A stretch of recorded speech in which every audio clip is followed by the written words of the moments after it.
ಕಲಬುರಗಿಯಲ್ಲಿ ಬೆಳ್ಳಂಬೆಳಿಗ್ಗೆ ಕೇಳಿಸಿತು ಪೊಲೀಸರ ಗುಂಡಿನ ಸದ್ದು. ಜೈಲಿನಿಂದ ಎಸ್ಕೇಪ್ ಆದ 3 ಬಂಧನಕ್ಕೊಳಗಾದ ಕೈದಿಗಳು.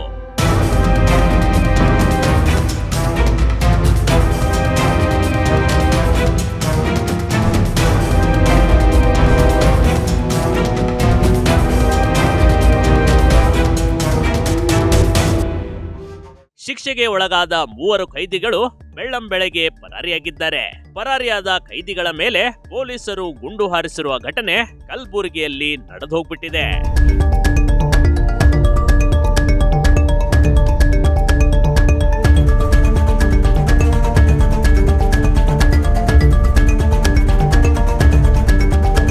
ಅದು ಕಲಬುರಗಿಯ ಸೆಂಟ್ರಲ್ ಜೈಲ್ ಕಾಂಪೌಂಡ್ ಕಣ್ರಿ. ಯಾವುದೇ ವ್ಯಕ್ತಿ ಏರೋಕೆ ಮತ್ತು ಇಳಿಯೋಕೆ ಆಗದೆ ಇರುವಷ್ಟು ಎತ್ತರವಾಗಿದೆ. ಹೀಗಿದ್ರೂ ಕಾಂಪೌಂಡ್ ಏರಿ ಕೆಳಗೆ ಜಿಗಿದು 3 ಕೈದಿಗಳು ಎಸ್ಕೇಪ್ ಆಗಿದ್ದಾರೆ.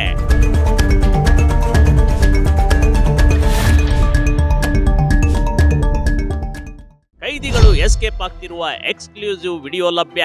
ಸಿಸಿಟಿವಿಯಲ್ಲಿ ಕಂಡು ಬಂದ ಖದೀಮರ ಎಸ್ಕೇಪ್ ಪ್ಲಾನ್. ಇದು ಕಲಬುರಗಿಯ ಸೆಂಟ್ರಲ್ ಜೈಲ್ ಕಾಂಪೌಂಡ್ ಬಳಿ ಇದ್ದ ಸಿಸಿ ಕ್ಯಾಮೆರಾ. ಕೈದಿಗಳು ಕಾಂಪೌಂಡ್ ಏರಿ ಎಸ್ಕೇಪ್ ಆಗ್ತಿರೋದು ಸ್ಪಷ್ಟವಾಗಿ ಕಂಡು ಬರ್ತಾ ಇದೆ.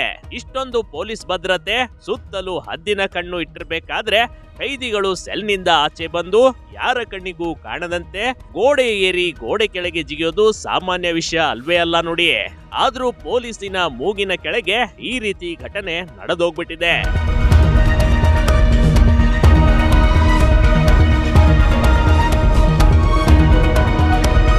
ಅತ್ಯಂತ ಸುರಕ್ಷಿತ ಜೈಲು ಅಂತ ಹೇಳುವ ಕಲಬುರಗಿಯ ಸೆಂಟ್ರಲ್ ಜೈಲ್ನಲ್ಲಿ ಒಂದಲ್ಲ 3 ಕೈದಿಗಳು ಎಸ್ಕೇಪ್ ಆಗಿದ್ದಾರೆ ಅಂದ್ರೆ ಇದು ಸಾಕಷ್ಟು ಅನುಮಾನಕ್ಕೆ ಎಡೆ ಮಾಡಿಕೊಟ್ಟಿದೆ.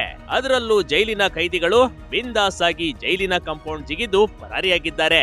ಹಾಗೆ ಜೈಲಿನ ಮುಂದಿನ ರಸ್ತೆಯಲ್ಲಿ ನಡೆದುಕೊಂಡು ಹೋಗ್ತಿರೋದು ಸ್ಪಷ್ಟವಾಗಿ ಕಂಡು ಬರ್ತಾ ಇದೆ.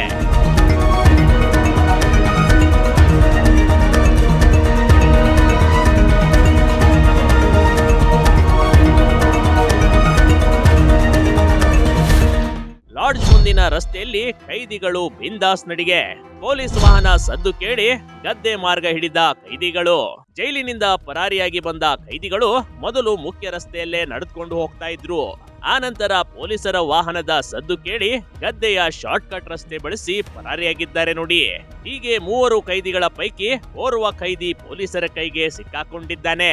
ಇಬ್ಬರು ಎಸ್ಕೇಪ್ ಆಗ್ಬಿಟ್ಟಿದ್ದಾರೆ.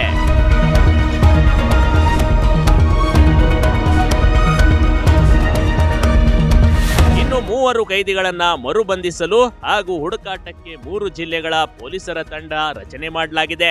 3 ಅಪರಾಧಿಗಳ ಪೈಕಿ ಸಂತೋಷ್ ಅನ್ನು ಕಪನೂರು ಇಂಡಸ್ಟ್ರಿಯಲ್ ಏರಿಯಾದಲ್ಲಿರುವ ಖಚಿತ ಮಾಹಿತಿ ಸಿಕ್ಕಿತ್ತು. ಕೈದಿ ಸಂತೋಷನ ಮೇಲೆ ಪೊಲೀಸರು ಅಟ್ಯಾಕ್ ಮಾಡಿ ಸರೆಂಡರ್ ಆಗುವಂತೆ ಹೇಳಿದ್ರು. ಆದ್ರೆ ಹೇಳಿ ಕೇಳಿ ಆತ ಕ್ರಿಮಿನಲ್ ನೋಡಿ ಪೊಲೀಸರ ಮೇಲೆ ಮರು ಅಟ್ಯಾಕ್ ಮಾಡಿದ್ದ.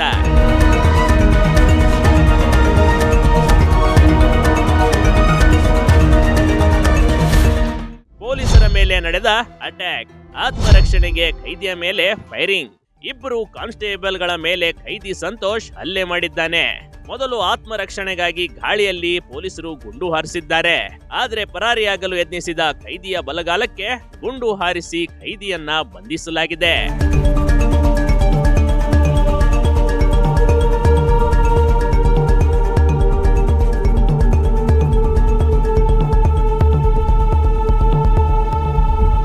ಗಾಯಗೊಂಡ ಕೈದಿ ಸಂತೋಷ್ ಹಾಗೂ ಪೊಲೀಸರನ್ನ ಕಲಬುರಗಿಯ ಜಿಮ್ಸ್ ಆಸ್ಪತ್ರೆಯ ಟ್ರಾಮಾ ಸೆಂಟರ್ನಲ್ಲಿ ಚಿಕಿತ್ಸೆ ನೀಡಲಾಗ್ತಾ ಇದೆ. ಸದ್ಯ ದಾಳಿ ವೇಳೆ ಗಾಯಗೊಂಡ ಪೊಲೀಸರ ಆರೋಗ್ಯವನ್ನ ಕಮಿಷನರ್ ವಿಚಾರಿಸುತ್ತಿದ್ದಾರೆ. ಅಲ್ಲದೆ ಇನ್ನಿಬ್ಬರ ಕೈದಿಗಳ ಪತ್ತೆಗಾಗಿ ಕಲಬುರಗಿ ನಗರ ಮತ್ತು ಬೀದರ್, ಯಾದಗಿರಿ ಎಸ್ಪಿಗಳಿಗೆ ಮಾಹಿತಿ ನೀಡಲಾಗಿದೆ. ಆದಷ್ಟು ಬೇಗ ತಪ್ಪಿಸಿಕೊಂಡ ಕೈದಿಗಳ ಪತ್ತೆ ಹಚ್ಚಲಾಗುವುದು ಅಂತ ಕಮಿಷನರ್ ಹೇಳಿಕೊಂಡಿದ್ದಾರೆ ನೋಡಿ.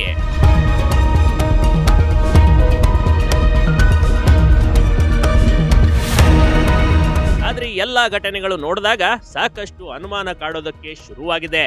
ಅಷ್ಟೊಂದು ಸೇಫ್ ಆಗಿರುವ ಸೆಂಟ್ರಲ್ ಜೈಲ್ನಲ್ಲಿ 3 ತಪ್ಪಿಸಿಕೊಂಡು ಹೋಗ್ತಾರೆ ಅಂದ್ರೆ ಜೈಲಾಧಿಕಾರಿ ಮತ್ತು ಸಿಬ್ಬಂದಿಗಳ ಮೇಲೆ ಜನರು ಅನುಮಾನ ವ್ಯಕ್ತಪಡಿಸುತ್ತಿದ್ದಾರೆ. ಸೆಲ್ನೊಳಗೆ ಇರುವ ಕೈದಿಗಳು ಸೆಲ್ನಿಂದ ಮೂವರು ಏಕಕಾಲಕ್ಕೆ ಆಚೆ ಬರೋದಕ್ಕೆ ಹೇಗೆ ಸಾಧ್ಯ? ಅಲ್ಲದೆ ಹತ್ತೋಕೆ ಆಗದಷ್ಟು ಎತ್ತರದ ಕಾಂಪೌಂಡ್ ಸಲೀಸಾಗಿ ಹತ್ತಿರೋದು ಹೇಗೆ? ಕೆಳಗೆ ಇಳಿಯಬೇಕಾದ್ರೂ ಯಾವುದೇ ಕೈದಿಗಳಿಗೆ ಗಾಯವಾಗಿಲ್ಲ. ಇವರನ್ನ ಪ್ಲಾನ್ ಮಾಡಿ ಎಸ್ಕೇಪ್ ಮಾಡಿಸಲಾಗಿದೆಯಾ? ಇದರ ಹಿಂದೆ ಯಾರ ಕೈವಾಡ ಇದೆ ಅನ್ನೋದರ ಸಂಪೂರ್ಣ ತನಿಖೆಯಾಗಬೇಕಾಗಿದೆ. Big TV Karnataka, Kalaburagi.